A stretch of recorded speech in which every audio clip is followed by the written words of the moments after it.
बात को छोड़ें, अल्लाह आपको इज्जत दे, आप अपना मसला बताएं। मसला ये है कि आपने क्वेश्चन किया है कि सरकारी टीचर जो वो काम नहीं करता, जो मुझे बच्चा मिलता है वो गल्ला मंडी में जाके मेहनत करता है, जो मुझे बच्चा मिलता है उसके पास खाने के लिए रोटी नहीं है 2 टाइम की, उसके तन पे कपड़ा नहीं है, इसके बावजूद भी इस दफ़ा जो मैट्रिक का रिज़ल्ट आया है, आपके इदारा जात बताएं कि तमाम बोर्ड्स के अंदर मैट्रिक की जो पहली 3 पोजीशनें हैं वो गवर्नमेंट इदारा जात की हैं। लिहाजा उसका क्रेडिट तो हुकूमत लेती है, उसका क्रेडिट हुकूमत सुने उसका क्रेडिट तो हुकूमत लेती है कि ये हमने किया है।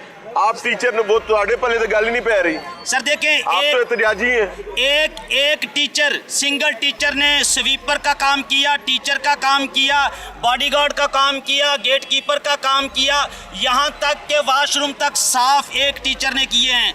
जो निजकारी का मामला है वो ये है कि जिस तरह इन्होंने बताया कि मेरे 4 बच्चे PhD हैं, एक को भी नौकरी नहीं मिली। इसकी वजह ये है कि गवर्नमेंट मुस्तकिल बुनियादों पर भर्ती नहीं खोलना चाह रही और जो टीचर को दिहाड़ीदार बनाना चाह रही है।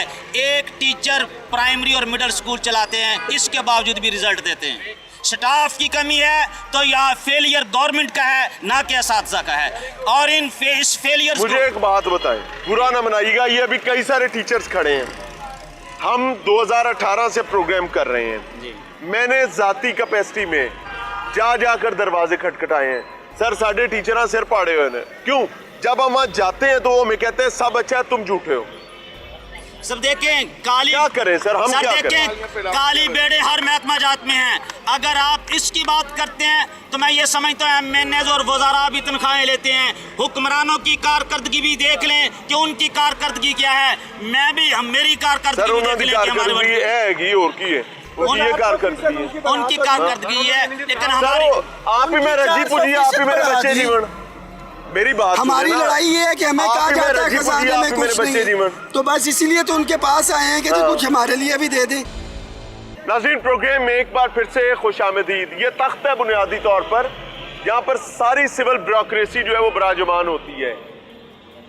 इस गेट के परे के हालात और हैं, वहाँ फवारे चल रहे हैं, शहनाइयाँ हैं, मजेदार माहौल है, ताकत नजर आ रही है। लेकिन इस जानिब की कहानी बिल्कुल मुख्तलिफ है। इधर भी सरकार के मुलाजिम ही है, वो सरकारी अफसर ने या सरकारी मुलाजिम ने, तो साहब तो मुलाजिम वाला फर्क लग रहा है। लेकिन अच्छी बात यह है कि मुझे यहाँ पर इस क्राउड में सबसे मोतबर लोग जो लग रहे हैं, सब मोतबर हैं, लेकिन असातिज़ा भी मौजूद है, तो उनका मसला, उनके दर्द समझ रहे हैं। और ख्वाहिश ये है कि अगर किसी कान में आवाज़ जाती है तो बराए करम जरूर सुनिएगा। अस्सलाम वालेकुम बहन। जी वालेकुम अस्सलाम। बहन टीचर है या किस डिपार्टमेंट से? जी मैं कॉलेज से हूँ, मैं असिस्टेंट प्रोफेसर हूँ यहाँ पे इस्लामी कॉलेज कुपर रोड से। बात ये है कि मैं एक साइकोलॉजिस्ट भी हूँ और तालीम एक देने वाला बाशऊर इंसान, अगर आप समझें तो हमारा ताल्लुक उस कम्युनिटी से है। अल्लाह आसानी करे। अभी जो आपने बात की है कि यहाँ पे ब्यूरोक्रेसी है और वहाँ पे सारा कुछ एंटरटेन, वो वहाँ पे पहुँचाने वाले यही जो आपको खड़े हुए नज़र आ रहे हैं, ये जो साजा नज़र आ रहे हैं, वो इसी स्टेप से होके गुजरे। ठीक है। अगर आप ये पहला स्टेप जो है ये डिक्लाइन कर देंगे, इसको तोड़ देंगे, इसको ख्वार करेंगे, तो आप नेक्स्ट स्टेप पे कभी भी नहीं पहुँच सकते। ठीक है, नंबर 1। नंबर 2 ये है कि उस हादसा को ये ज़रूरत ही क्यों पेश है कि वो सड़कों पे आए। ये कई सालों से यही चल रहा है। नहीं देखिए, कई सालों से जो चल रहा था ना, वो कोई दूसरे दिन तीसरे दिन सुनवाई हो जाती थी। जब भी उस हादसा सड़कों पे आए हैं, ये इतना डिग्निफाइड एक प्रोफेशन है, सबसे पहले इनकी सुनी जाती थी। देखिए, आप एक उस्ताद को परेशान करेंगे। मोहसिन नकवी साहब CM थे जी, मुझे याद है, 12 दिन गालबन बैठे रहे थे, 12-13 दिन, और किसी ने नहीं सुनी थी। तो सर ये कोई फख्र की बात नहीं सुनते। मैं शर्मिंदगी से बता रहा हूँ, कानून में मसला है, क्या मसला है, या हमारे मुतालिबात कुछ गलत है, क्या मसला है? आप देखिए, इसका मतलब ये है कि हमारा मुआशरा मुसलसल इन्हितात की तरफ जा रहा है, डिटोरिएशन हो रही है, इसमें इखलाकी पस्ती हो रही है। कभी कोई भी अच्छा मुआशरा, आप जिनके मिसालें जब भी कुछ होते हैं हमें मिसालें दी जाती हैं यूरोपियन कंट्रीज़ की, वेस्ट कंट्रीज़ की, उन कंट्रीज़ में उस्ताद की इज़्ज़त क्या है? आप में से सारे ये उस्ताद खड़े हैं, आप मुझे और हम आज जो यहाँ पे 12 बजे आए हैं, हम अपनी क्लासेस को सारी पढ़ा के सारे काम अपने निपटाने के बाद यहाँ पे आए हैं। जी, वेरी गुड, अप्रिशिएट करना चाहिए यार। वजह क्या है कि दिस इज द डिफरेंस। मैंने इधर पूछा, उन्होंने कहा 4 दिन से ड्यूटी पे नहीं गया, इधर पूछा उन्होंने कहा 4 दिन से नहीं गया। वो बता रही हैं 12 बजे तक अपनी क्लासेस पढ़ा के वो यहाँ पर आएंगे। देखिए मेरी एक बात सुने प्लीज, ये जो साजा कराम खड़े हैं ना 4 दिनों से, मुझे 100% से ज्यादा श्योर है ये मैनेज करके आए होंगे, किसी ना किसी को अपनी क्लासेस हैंड ओवर करके आए। हम आगे चलते हैं, मसाइल क्या है? एक मेरी बात सुनिए, पहले मैं आपके पहले पॉइंट पे आऊँ। दुरुस्त है। अगर आपकी एनुअल रिपोर्ट में आपका रिजल्ट जो है उसमें खराब वो की जाती है तो पॉसिबल है कि टीचर्स क्लासेस छोड़ें, उसाजा को पढ़ाए ना, ये तो पॉसिबल ही नहीं है। मेरी बहन, ये डिबेट फिर और तरफ चली जाएगी। बिल्कुल, अगर हमें उसमें बिजी होना है तो मैं हाजिर हूँ, अदरवाइज हम आपके मसाइल पर बात करते हैं, वो ज्यादा बेहतर है। ये पॉइंट बड़ा ही काबिले यानी तवज्जो है कि 4-4 दिन से लोग यहाँ बैठे हुए हैं, बेचारे कहाँ से आए हैं कि वो रोज सफर नहीं कर सकते। मेरी बात सुने, जहाँ पर उन्होंने इत्थे आना पैंदा है, इत्थे आके धरना देना पैंदा, आखिर कोई वजह है तो हमने देना। अखों अन्ने, कन्नों बोले, जुबानों गूंगे, आपका पाला उनके साथ है।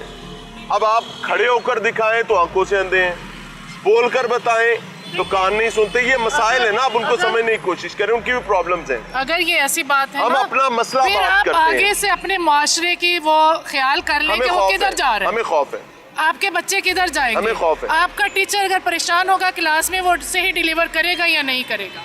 इस तबके को परेशान करके आप कोई ब्यूरोक्रेसी, आप कुछ ना सोचें, आपके डॉक्टर्स कहाँ से बनेंगे, इंजीनियर कहाँ से बनेंगे, आप इस माशरे को कहाँ खड़ा करेंगे।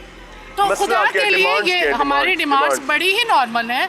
मुझे बताएं, वो साजा कराम इसी माशरे का हिस्सा है ना? बिल्कुल है। अच्छा, उनकी सैलरीज मैटर करती हैं, उनकी कोई जायदादें नहीं है, उनकी प्रॉपर्टीज नहीं फैमिलीज हैं, ठीक है। तो अब अगर ये डिस्पैरिटी रिडक्शन का अलाउंस का ऐलान किया था, मुझे बताएं पंजाब में कहा जाता है कि जो मुलाजमिन बहुत ज़्यादा हैं, तो फंड्स भी उसी हिसाब से होते हैं, टैक्स भी उसी हिसाब से कलेक्ट होता है। दूसरी बात ये है कि मेरी पंजाब गवर्नमेंट, हम सिर्फ रिक्वेस्ट कर सकते हैं, हम किसी गवर्नमेंट के अगेंस्ट नहीं हैं। मुलाजमीन जिस गवर्नमेंट से तनख्वाह लेते हैं उसके ख़िलाफ़ नहीं जाते। हमारी कंट्रैक्ट असूली मौक़िफ़ पे इख्तलाफ हो सकता है। असूली मौक़िफ़ ये है कि अगर महंगाई हर एक के लिए है तो क्या इन मुलाजमीन के लिए नहीं है? इन्होंने अपने घर नहीं चलाने। कोई उस्ताद जिसके घर में उसके बच्चों की बेसिक नीड्स पूरी ना हो रही हो, क्या वो कॉलेज स्कूल में आके बेहतर किसी ने आपके मुतालिबात को सुनने के लिए कोई यहाँ पर आए? देखें जी, अफसोस की बात है अगर नहीं आए। मैं तो इसमें कोई सिर्फ एक आधा अफसोस तो आया ही होगा ना। अभी तक किसी बात इन्होंने एडिशनल सेक्रेटरी के साथ इन्होंने मुलाकात हमारी करवाई। एडिशनल सेक्रेटरी तक आ गई है, यानी तले डिप्टी सेक्रेटरी से चली थी ये, तो एडिशनल सेक्रेटरी तक आई और हमने बड़ा क्लियर कहा है और कि हमारी या तो चीफ सेक्रेटरी या गवर्नमेंट के लेवल के ऊपर भी उन मिनिस्टर के साथ हमारी जो है मुलाकात करवाई जाए कि जिनकी बात जो है वो फैसले की हैसियत रखती हो। इस हवाले से मरियम नवाज शरीफ साहिबा से 2 मीटिंग किसने दिया था? मरियम नवाज शरीफ साहिबा से हमारी मुलाकात हुई थी। आपने कहा था कि जी, मैंने कहा था कि जी जेल जाएंगे और हम 10 दिन तकरीबन जेल रहे थे, फिर जेल से हमें ले जाया गया। मरियम नवाज शरीफ साहिबा से मुलाकात हुई। इलेक्शन से 2 रोज कबल भी हुआ था आपका और बीबी के दरमियान? देखिए, एट दैट टाइम डिसाइड हुआ था कि चीफ मिनिस्टर जो है कमेटी कॉन्स्टिट्यूट करेंगे। 20 दिन के अंदर उसकी रिपोर्ट आनी थी। वो कमेटी भी बनी, बट उसकी रिपोर्ट आते आते जो है इलेक्शन आ गया।